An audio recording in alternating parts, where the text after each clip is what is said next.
चित्रगुप्तं महाप्राज्ञं लेखनीपत्तदारिणं चित्ररत्नाम्बरधरं मध्यस्थं सर्वदेहिनाम्.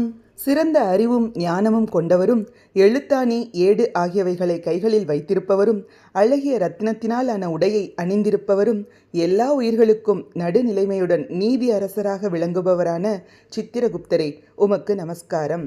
நாம் செய்த பாவ புண்ணியங்களின் கணக்கை எழுதுபவர் சித்திரகுப்தர். இந்த கணக்கின் அடிப்படையில்தான் நமக்கு சொர்க்கம் நரகம் என்பது தீர்மானிக்கப்படுகிறது. பூமியில் நாம் தெரிந்தோ தெரியாமலோ செய்த பாவங்களுக்கு விமோச்சனம் தேடுவதற்கு சிறந்த நாள்தான் இந்த சித்திர பௌர்ணமி.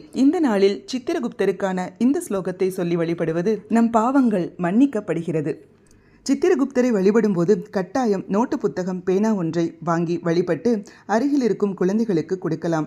அன்னதானம் செய்வது, பச்சரிசி தானம் செய்வது போன்ற விஷயங்கள் செய்யும் பொழுது நம் பாவங்கள் மேலும் மன்னிக்கப்படுகிறது. இந்த நாள் இனிய